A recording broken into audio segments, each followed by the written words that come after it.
So I think we've all been there. You get caught up in the hype and excitement associated with shopping for your next watch and made a purchase you now realize wasn't the greatest.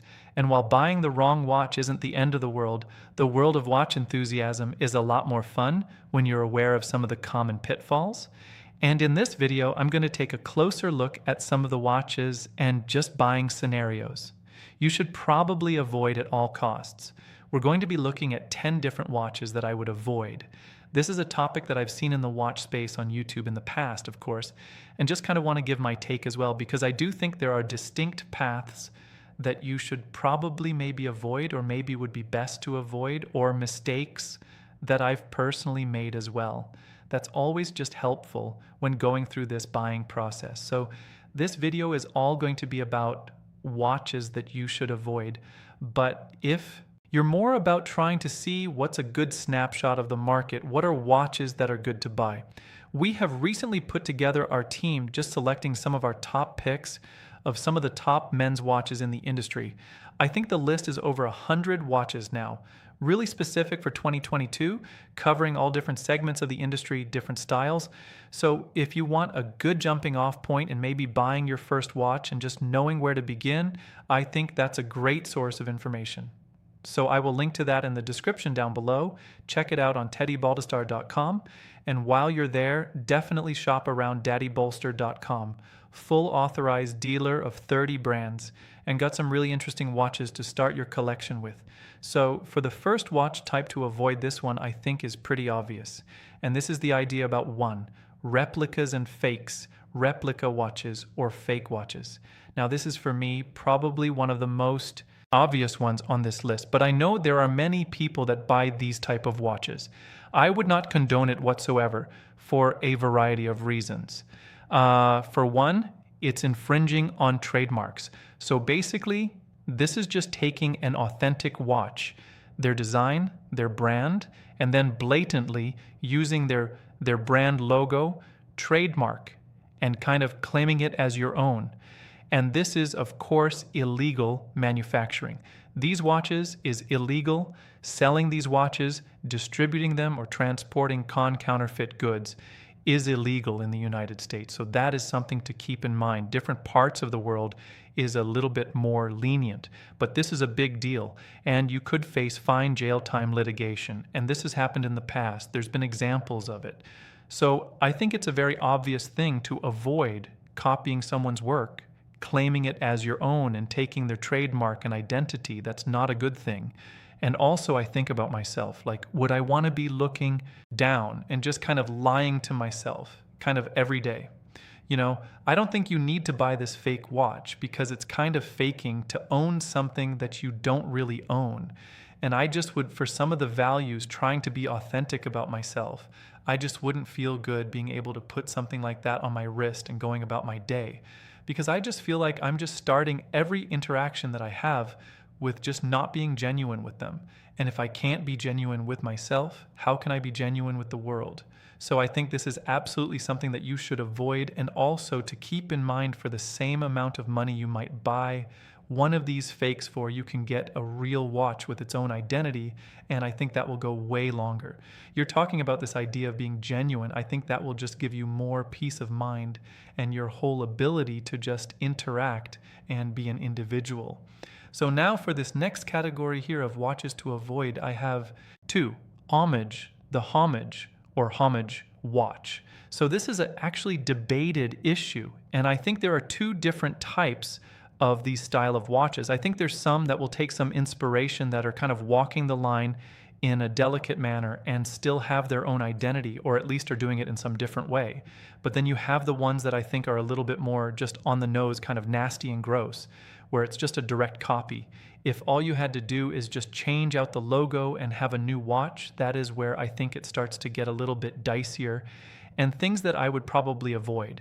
I think this is one step away from a replica when you're talking about this instance. So pretty much everything minus the trademark infringement happening here and there have been cases where there's also been litigation in this instance as well. So I think this is a rather slippery slope when you're talking about being one step away from basically being a fake watch. I think all you're doing is just changing the logo. I wouldn't recommend that because I think you can, again, just get another watch that has its own design identity that isn't pulling from elsewhere. Or if it is pulling from it, at least they put a little bit of thoughts of putting it in their own words. It's okay to take shared ideas and build upon it. You see this all the time in different industries, people adapting and doing their own twist on things. This happens all the time in music and people twisting things. But the line, it does have a point where it crosses beyond where I think it's okay. And I would just think for most people, if you own this type of watch, you're always just going to be thinking about, I could have the real thing. There are instances where the watch is going to be so far out of reach where it might never be possible. But I think getting something that has its own design identity, or at least is not so on the nose about how it's going about copying something else, is probably a better way to go. Next, we have paying way over paying way over retail for a watch. Now, I say way over retail. I think it's okay in some instances watches become, maybe they are discontinued and things that be a little more challenging. There's not that much in supplies. You're talking about a limited edition, or you have the Rolex situation where some are not totally appreciating, but I always think stay patient and just go for the opportunity to buy it at retail. I think where it gets really nasty though is where you're talking about these 3 to 5x the price of retail. That is just insanity to me. Paying $30,000 to $40,000 for Oyster Perpetual, like that is madness. It's just straight madness. And I think you're a crazy person if you do that same with Patek Philippe and the Nautilus. I don't think that makes much sense either. You're talking about hundreds of thousands of dollars for these watches that are retailed around $30,000, and that is crazy.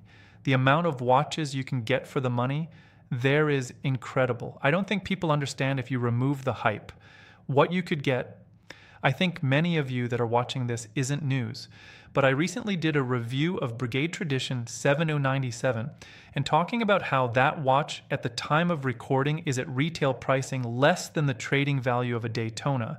And to me, if you look at that watch compared to a Daytona, it's like not even in the same galaxy in terms of watchmaking that's happening there.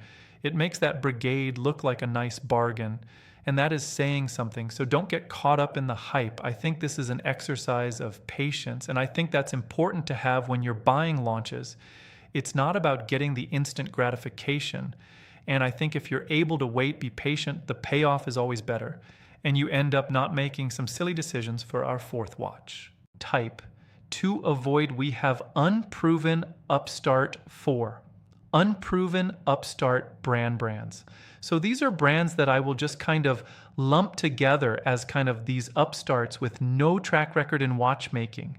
They're coming in and they have no interest in trying to make a good product. They're just trying to make a quick buck. You might see them marketed on some of my videos. I don't know. You might see them on Instagram with all these aggressive advertisements. That's not always the case. There are some good brands that still do this. But if you're not able to find any track record of individuals that own it, that have reviews out there, there's no one talking about it. It's just kind of a little bit shady. Doesn't all add up. It's just another random kind of copy brand. It looks like something that might be more popular that maybe exists, and it's just a carbon copy. The problem is a lot of people that maybe are confronted with this don't actually recognize that it's trying to emulate something that already exists. They just see it as like its individual design that stands on its own. But when any of these type of ideas come in front of you and you're not able to kind of cross-check somebody else that has an experience with that brand anywhere on the internet, that's probably a good sign. Or if you're able to dig deeper behind maybe the advertisements and see that, all right, maybe this isn't a brand that I want to be buying. There's plenty of these. They pop up all the time if you've not heard about them. Probably a reason. So you're probably not discovering the next great upstart brand from a random Facebook ad that's hitting you on your timeline. So have you ever been shopping for a watch and you're looking at different models, especially if you're looking at, say, like a vintage model, pre-owned model, and you're like, oh man, I really want to own this watch. I wish I could find something that was available in my price range. You just keep seeing the same prices over and over again. You're like, okay, I guess I'm gonna have to keep saving up. But then one day you see one of these watches of this type that just is an outlier and it's priced way more aggressively as a more cheaper alternative. You're like, wow, this must be it. The stars are aligning. But unfortunately, this is actually R5. too good to be true next watch to avoid. And that is the too good to be true watch. I have been here. I have seen these watches out there where you're like, okay, that looks great. It's a good price. It actually doesn't almost make sense. What's wrong? What's the catch? Usually there's always a catch. You always have to ask this question, is an authentic watch, you're talking about luxury watch, if there's an upside to make some money, absolutely, that's a real reality. You have to look at the seller and what's going on. Another thing that often happens is just these crazy redialed watches that totally are going to be just reworked, not original, different parts, especially with the movements. This is probably where typically you're going to see this the most. It has total Franken movement inside is kind of a term that people will throw around. They're using parts from different manufacturers to put something together. Also, does it even work? Has it been serviced? There's a lot of bad things that typically are associated when you see these watches that are priced as outliers compared to the mean of where most of these watches are priced of a specific style. If it's too good to be true, if it looks too good to be true, it most definitely is for our next watch type to avoid. And I feel personally attacked again with this list. This is something that I have done as well, the 6. The watch that causes financial hardship. Watch that causes financial hardship, or at least puts a little bit more stress on yourself than you probably should. It's probably the better way to put it. I've been here, I've bought watches that were probably a bit out of reach for me at the time, but I just wanted to own them. And this happens a lot. I am a big believer that you should not put a burden on yourself when buying a watch. You should be able to afford it. Buy it and not really feel it. At least it shouldn't impact your livelihood. You have to make sure that you have context from what watches, or I think you have to look at watches for what they are. They're essentially toys and these beautiful, fun things that we can have a good time with, and we're on our wrist wherever we go. But that's pretty much it. There are way more serious things in your life that you have to prioritize before you can start throwing money at watches. And I think you have to keep this in mind. Don't be the type of guy that owns a watch and then doesn't have a bed frame for his bed. Don't be that guy. What is that? Hey, you own a Rolex, but you literally don't have anywhere to sleep at night, or you're sleeping on a mattress on the floor. I know this sounds probably hyperbolic, but trust me, I know there are enthusiasts out there that are probably like this. I think watches are meant to be worn and experienced. And if you can't experience, if you are unable to experience life because of something you purchased, an object, I think that takes away the benefit of owning the object. I want to look down at my watch, like what I'm looking at right now, just be like, I can remember all the things that I did. I remember why I purchased this watch. I don't want to be brought with this, really, I don't know, just unfortunate reality. The buyer remorse that comes with purchasing a watch, I want to be able to feel like this is a proud moment when I look down at my watch, so you can't get in the way. I'm not a financial advisor. I'm not going to tell you how to spend your money. But I'd think that if you are going to look to buy a watch, you should just basically look at, hey, if I use this money, can I afford it? Do I have that money in the bank? If I actually just fire to that money in my bank, does my whole life change? If your answer is yes, then you probably shouldn't buy that watch. So just be responsible, be thoughtful. Life is about a game of playing against the instant gratification. And when you do that, you find that you come at the end being even more thankful for what you have. For our next watch type, we have the Fashion 7, fashion department store, watch department store watches. Now that might seem like a really random loaded term, but kind of what I'm referring to here are when like high-end fashion brands or like department stores just have these watches that clearly are not made to create the best quality product. It's more of just slapping their logo on it and just marking it up like crazy, with not really any thoughtfulness involved in terms of watchmaking. And these are watches that might be walking through the department store. There are good department stores that sell, I think, really solid watches, but usually these come with crazy markups.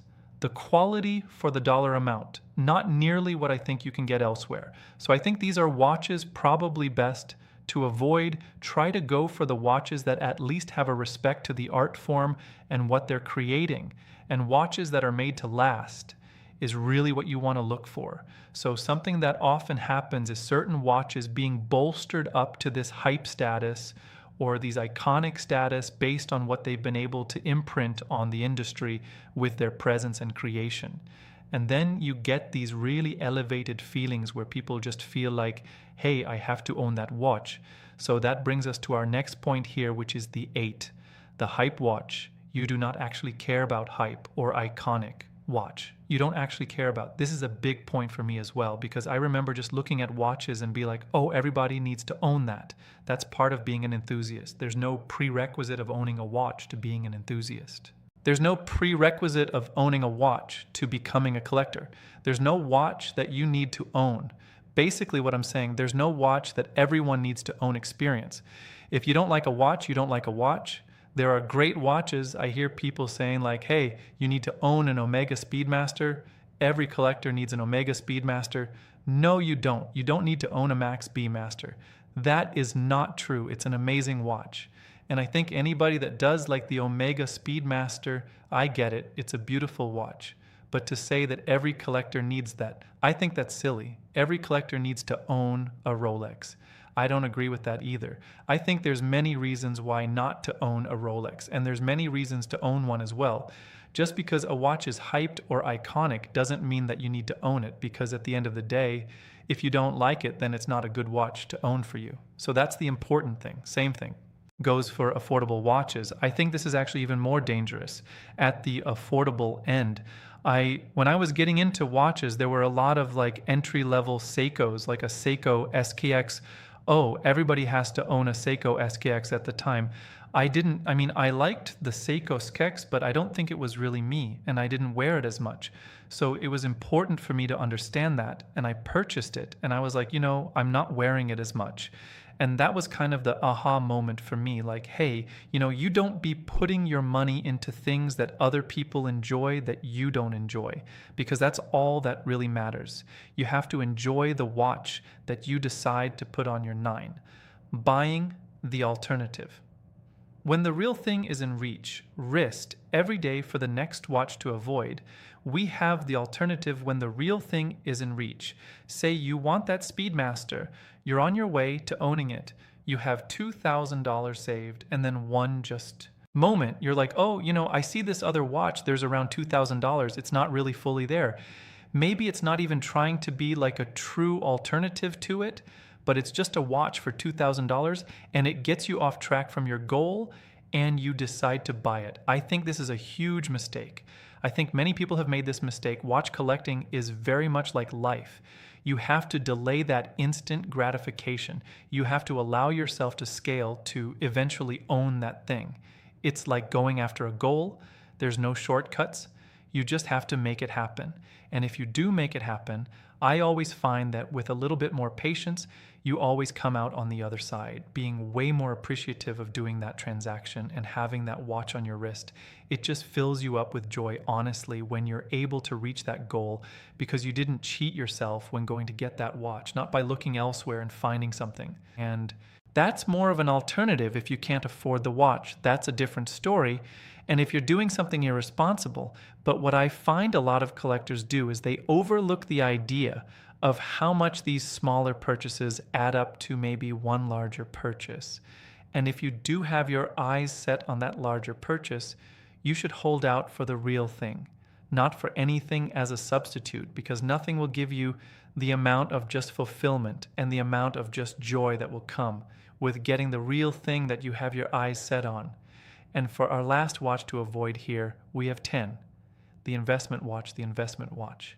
Now, if you're trying to be a dealer, that's one thing. And if you're trying to build a business in watches, I think that's another thing. I think you want to buy low, sell high. That's an idea. Totally get it. I'm talking more about the collector, and I think about this for myself. I don't care about investment value for my watches.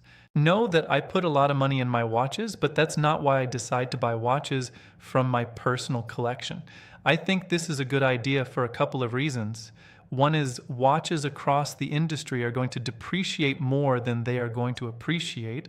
We're talking about 99 of the time that's going to be the case. There are 1% of watches that sometimes will go up, but usually there's a lot of things involved. One is it's hard to get these watches if you decide to get one, or you are fortunate enough to get one, say like a Rolex as an example, or a Patek. If you buy it and you flip it, you're basically cutting yourself off from an authorized dealer, because Rolex, Patek, they don't like having their dealers deal with these type of individuals.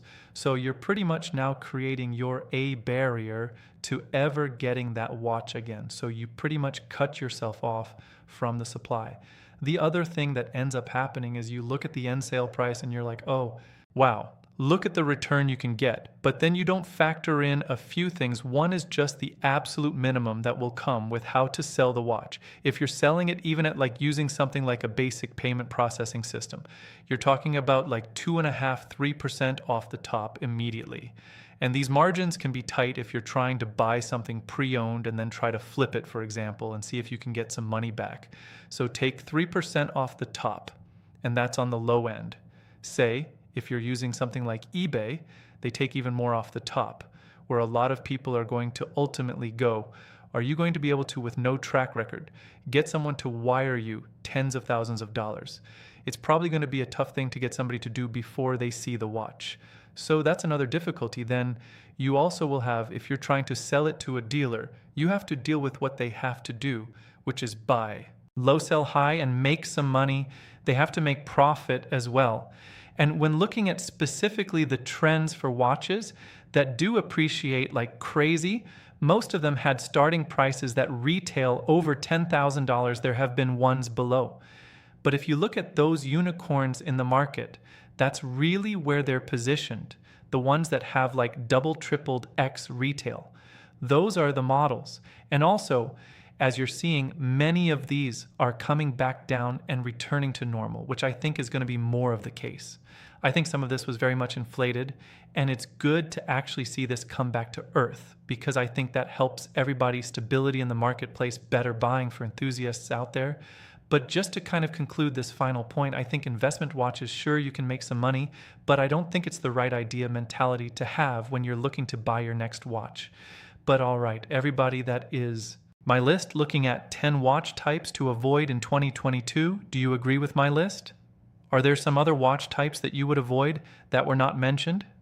Please leave a comment down below. If you liked the video, definitely give it a thumbs up. Subscribe and hit the bell icon, really would appreciate that as well. Have you ever made one of these mistakes, and have you purchased a watch like this with this intention and then like, oh man, I shouldn't have done that? Any stories down below might help some other collectors out there in their journey as they're going about this. Also, definitely check out teddybaldestar.com. Full authorized dealer of 30 brands, quick and fast fulfillment, dedicated customer support, and full factory warranty for all the products that we offer. But guys, thank you again so much for watching. Be well, and we'll see you all very soon.